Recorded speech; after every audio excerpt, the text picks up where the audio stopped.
देश भर में नीट पेपर लीक विवाद के बाद अब केंद्र सरकार परीक्षा प्रणाली में बड़े बदलाव की दिशा में तेजी से कदम बढ़ा रही है। संसद के मॉनसून सत्र में आज public examination prevention of unfair means संशोधन विधेयक 2026 लोकसभा में पेश किया जा रहा है। इस विधेयक का उद्देश्य सार्वजनिक परीक्षाओं में पेपर लीक, नकल और अन्य अनुचित गतिविधियों पर प्रभावी रोक लगाना है। सरकार का कहना है कि यह संशोधन परीक्षा व्यवस्था को अधिक सुरक्षित, पारदर्शी और जवाबदेह बनाने की दिशा में अहम कदम साबित होगा। इस बिल को केंद्रीय मंत्री डॉक्टर जितेंद्र सिंह लोकसभा में पेश करेंगे। सरकार इसे सदन में पेश करने के बाद चर्चा और पारित कराने का प्रस्ताव भी रखेगी। जानकारी के अनुसार इस महत्वपूर्ण विधेयक पर करीब 8 से 10 घंटे तक चर्चा हो सकती है। युवा सांसदों पर रहेगा फोकस। सरकार ने इस बहस के लिए अपने कई युवा सांसदों को आगे किया है। भाजपा की ओर से बांसुरी स्वराज और तेजस्वी सूर्या चर्चा में हिस्सा लेंगे। वहीं सहयोगी दलों की ओर से भी कई युवा सांसद अपनी बात रख सकते हैं। उधर नए शिक्षा मंत्री प्रहलाद जोशी भी पहली बार शिक्षा मंत्रालय से जुड़े सवालों का जवाब देंगे। पीएम मोदी का बड़ा ऐलान। रविवार को प्रधानमंत्री नरेंद्र मोदी ने परीक्षा सुधारों को लेकर बड़ा संदेश दिया। उन्होंने कहा कि विद्यार्थियों के भविष्य से खिलवाड़ करने वालों के खिलाफ सरकार सख्त कार्रवाई कर रही है और कई आरोपी पहले ही जेल पहुंच चुके हैं।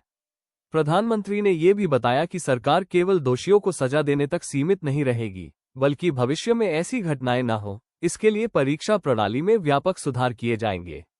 नंदन नीलेकनी के नेतृत्व में हाई पावर टास्क फोर्स। इसी दिशा में सरकार ने एक बड़ा फैसला लेते हुए विश्व प्रसिद्ध टेक्नोलॉजी विशेषज्ञ नंदन नीलेकनी की अध्यक्षता में हाई पावर टास्क फोर्स का गठन किया है।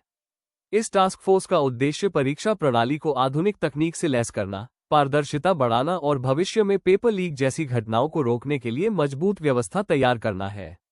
इस समिति में पूर्व इसरो प्रमुख डॉक्टर एस सोमनाथ, पूर्व वेब निदेशक तपन डेका, पूर्व शिक्षा सचिव अनीता करवाल, आईआईटी मद्रास के निदेशक डॉक्टर वी कामकोटी और वरिष्ठ अधिकारी अमृत लाल मीणा जैसे कई विशेषज्ञ भी शामिल हैं। क्या सिर्फ टेक्नोलॉजी से रुकेगा पेपर लीक?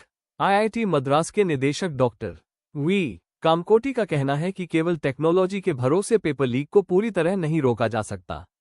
उन्होंने बताया कि समिति तकनीकी सुधारों के साथ साथ संस्थागत जवाबदेही पर भी काम करेगी। समिति बैंकिंग सेक्टर की तरह मेकर चेकर मॉडल पर भी विचार कर रही है, जिसमें किसी एक व्यक्ति द्वारा किए गए कार्य का स्वतंत्र रूप से दूसरा व्यक्ति सत्यापन करेगा। इससे परीक्षा प्रक्रिया और अधिक सुरक्षित बनाई जा सकती है। सबसे बड़ी चुनौती क्या है? विशेषज्ञों का मानना है कि किसी भी परीक्षा प्रणाली की सबसे महत्वपूर्ण कड़ी प्रश्नपत्र तैयार करने वाले लोग होते हैं। अगर प्रश्नपत्र तैयार करने की प्रक्रिया पूरी तरह सुरक्षित और भरोसेमंद नहीं होगी, तो कोई भी तकनीक पेपर लीक को पूरी तरह नहीं रोक सकती। इसीलिए नई व्यवस्था में तकनीक के साथ साथ जवाबदेही और सुरक्षा दोनों पर बराबर जोर दिया जाएगा। अब तक सरकार ने क्या क्या कदम उठाए? सरकार ने हाल के दिनों में कई बड़े फैसले लिए हैं। पेपर लीक मामलों के लिए फास्ट ट्रैक कोर्ट बनाने का ऐलान किया गया।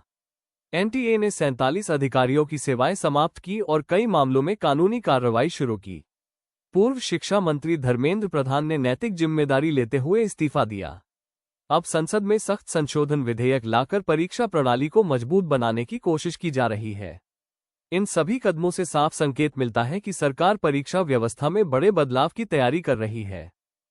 अब सबसे बड़ा सवाल आपसे, क्या आपको लगता है कि नया कानून और नंदन नीलेकनी की अगुवाई में बनी high power task force Bharat की परीक्षा प्रणाली को वास्तव में पेपर लीक से मुक्त बना पाएगी?